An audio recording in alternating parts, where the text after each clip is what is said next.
Olá, bem-vindo à Coluna Liberal Concurso. Eu sou Karina Jacques, professora especialista em concursos públicos e OAB, e hoje a entrevistada é a professora, advogada, conselheira federal da OAB por Minas Gerais e minha coordenadora também do curso de Ciências Jurídicas do GRAM, a Núbia de Paula. Bem-vinda, Núbia, é um prazer te receber aqui, uma honra também.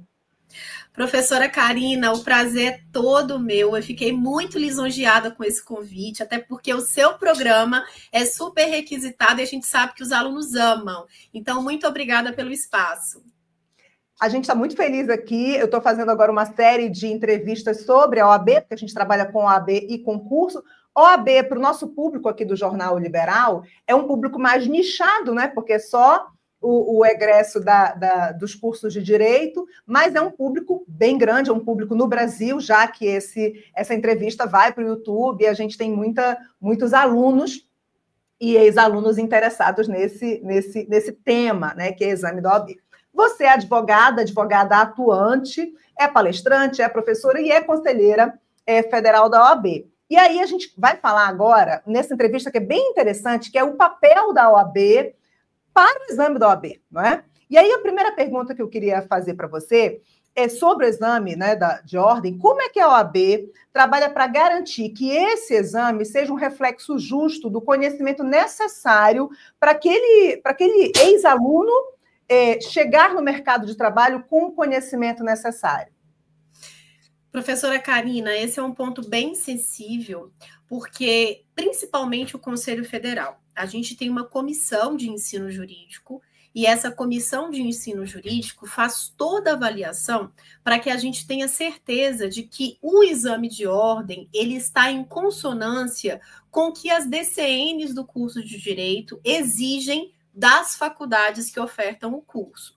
Por isso que é tão importante o aluno escolher uma boa instituição de ensino, uma instituição de ensino, por exemplo, que tenha o selo OAB Recomenda, porque ele tem certeza de que essa instituição vai capacitá-lo para que ele possa, sim, sair da faculdade e muitas vezes, Karina, nem precisar fazer ali um curso preparatório para a OAB, mas ele já direto fazer a prova da OAB e se qualificar para tal. Mas mesmo que ele venha a fazer um curso preparatório para a OAB, que inclusive eu super recomendo, não tenho vergonha nenhuma de falar, eu saí da faculdade, mesmo fazendo em uma ótima faculdade, e fiz um preparatório para a OAB, tanto a primeira fase quanto a segunda fase, mas eu já tinha uma bagagem para que chegasse ali naquele curso preparatório, eu já entendesse aquelas premissas. Então, quando a gente volta na pergunta, o que a OAB ela tem feito para garantir esse conhecimento necessário? Primeiro, é realmente acompanhar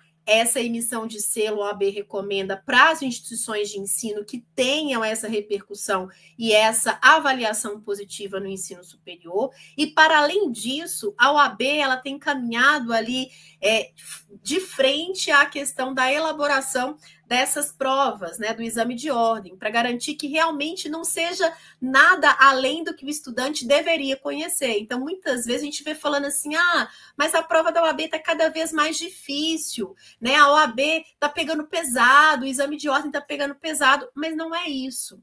Talvez é o aluno, né, o ouvinte entender que ele precisa realmente ter uma boa base, porque a gente, enquanto entidade de classe, não podemos permitir que qualquer estudante seja aprovado no exame da OAB. Isso descredibiliza a instituição, isso descredibiliza a questão perante os órgãos como o Judiciário, o Ministério Público, e nós precisamos, nesse momento, professora Karina, valorizar a advocacia e não ter profissionais que estão aquém ali do Judiciário e do Ministério Público. Perfeito, perfeito. E a gente vê que cada vez mais o mercado de trabalho e os novos ramos do direito que surgem, eles exigem essa qualificação, essa capacidade de se adaptar, né, do profissional se adaptar, e a OAB é a instituição que é a nossa referência, né? Eu que sou advogada também, e eu acho interessante mesmo esse bom preparo. Eu não fiz preparatório, vou falar de mim aqui, porque quando eu fiz exame de ordem, nem eram as seccionais que faziam ainda.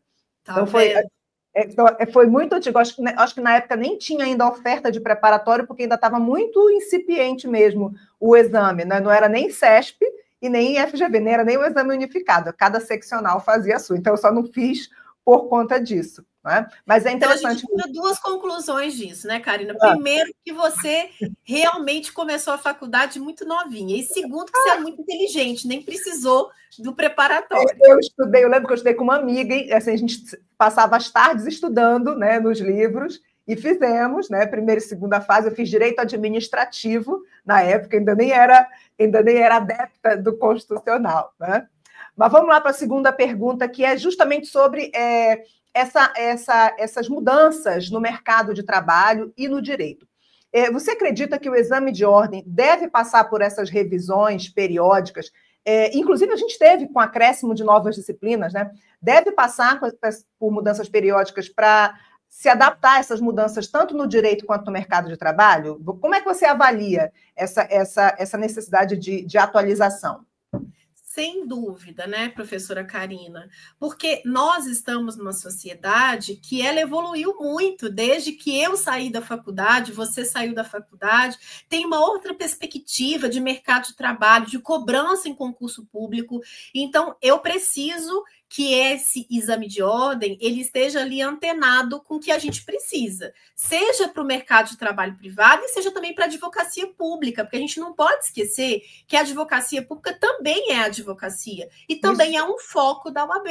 Então, quando se fala assim, não, é porque o exame de ordem está preocupado basicamente com o exercício da advocacia privada. Isso não é verdade, porque também a advocacia pública é um dos nossos focos. Então, a atualização, ela é emergencial. Por exemplo, quando eu fiz a prova da OAB, eu nem estudei direito digital.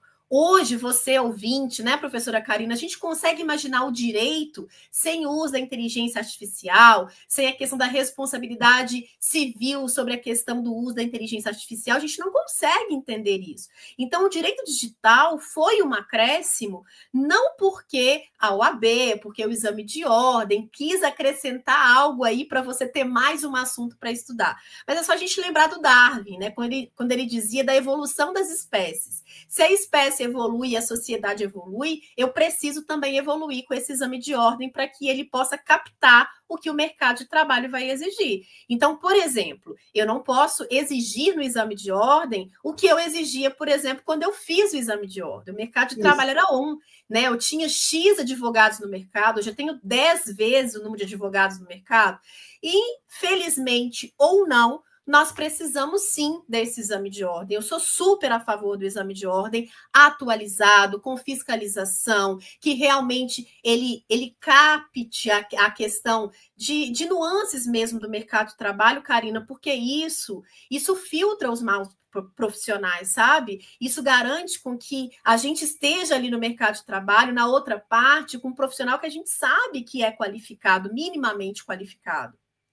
Isso, e eu lembrei agora, né, porque eu trabalho com preparação de exame da OAB, o próprio edital fala de uma interdisciplinariedade, então essa revisão, ela não precisa vir exatamente com uma disciplina nova, mas a inserção desses conteúdos de maneira interdisciplinar, e você falou dessa nossa evolução, eu sempre converso, né, sobre isso, a nossa geração é uma geração que conheceu a máquina de datilografia, e hoje a gente está lidando com inteligência artificial. Então, as coisas acontecem e vem acontecendo com muita rapidez. Se a gente for conversar daqui a 10 anos, novos ramos do direito surgirão por conta dessas mudanças na sociedade, não é verdade? Sem dúvida. E nós, profissionais do direito, sejamos advogados, professores, sejamos concurseiros, concursados, nós precisamos estar atentos a isso, porque, afinal de contas, a advocacia ela é para o coletivo. Não tem sentido a advocacia arcaica se ela não atende os anseios da sociedade, né, Karina?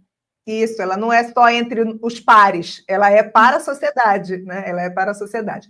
E aí eu quero te fazer uma outra pergunta.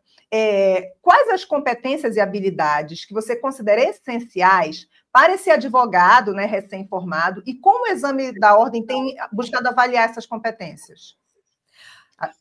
Pode falar.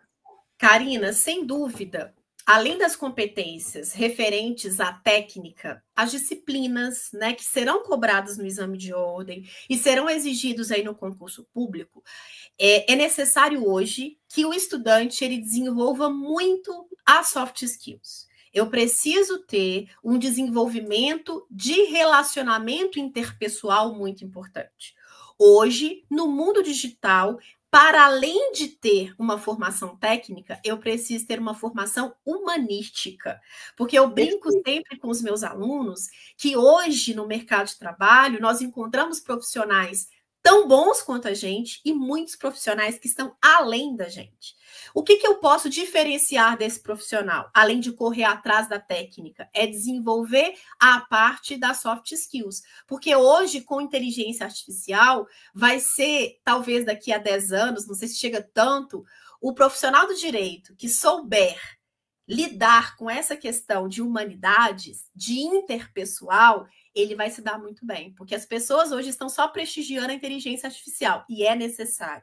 Hoje, o advogado, o profissional do direito, que não sabe lidar com essas ferramentas, pode fechar a porta do seu escritório, né, Karina? Porque hoje tudo é PJE, é PROC e tudo mais. Isso é o básico. Mas as humanidades, elas realmente, eu acredito que seja um ponto diferencial.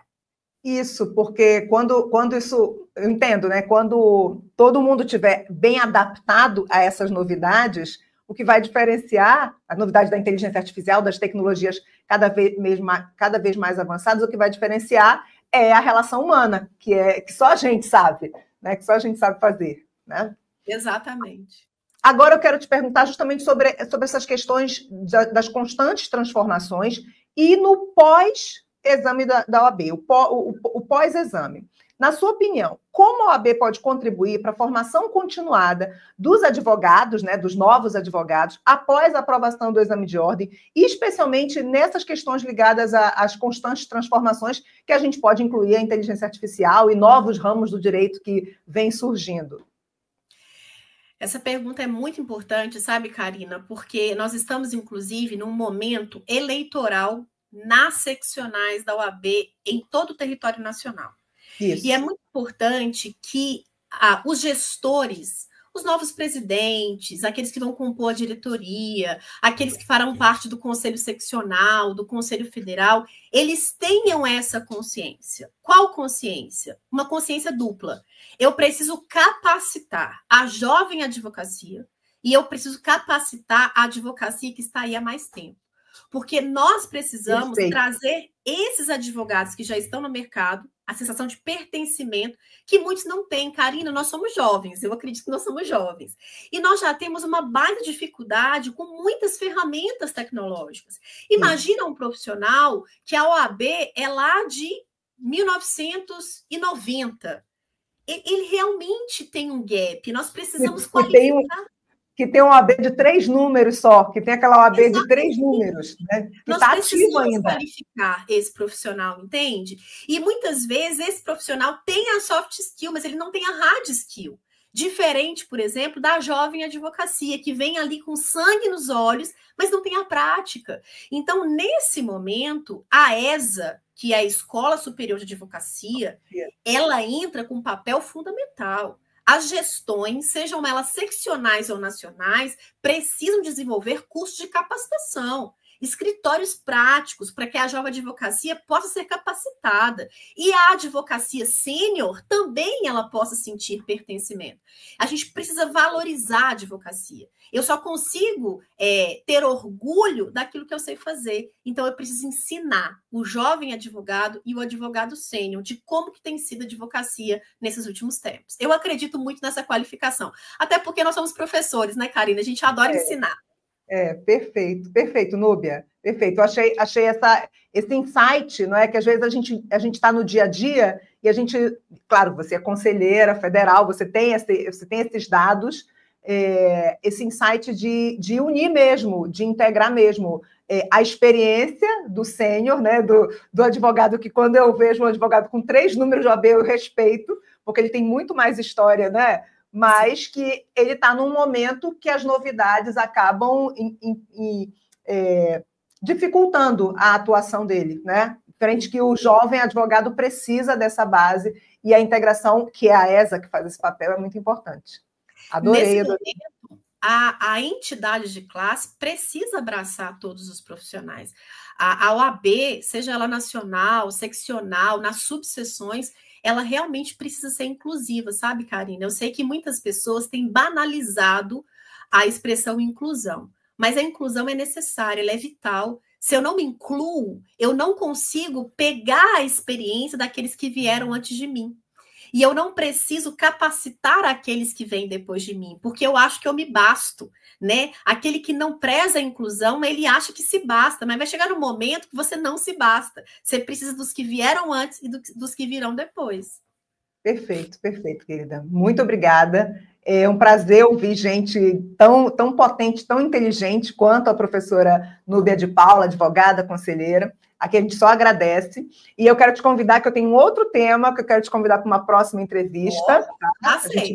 A gente vai conversar nos bastidores. E eu queria pedir o teu arroba, o teu Instagram, caso queiram te seguir, saber dos teus projetos. Diz aí o teu arroba. Vai ser um prazer, viu, professora Karina? Quero te agradecer, sobretudo pela profissional maravilhosa que você é. Eu preciso confidenciar aqui para os nossos ouvintes que o meu encontro com a professora Karina até hoje foi só virtual, mas eu a já admiro profundamente, porque a fama dela precede. Então, caso vocês queiram me seguir nas redes sociais, é @professora Núbia de Paula. Vai ser um prazer ter vocês lá como meus seguidores, a gente compartilhar ideias. É sempre um espaço aberto de aprendizado. Obrigada, Núbia. E a admiração é recíproca. Nem que eu vá a Belo Horizonte, a gente vai tomar esse cafezinho mineiro juntas. E agradeço. E já está aqui de portas abertas a coluna para ouvir a sua fala tão inteligente e potente. E a gente vai encerrar essa entrevista maravilhosa daqui da coluna O Liberal Concursos. E eu espero vocês na próxima segunda-feira com mais um entrevistado no Liberal Concursos. Até mais.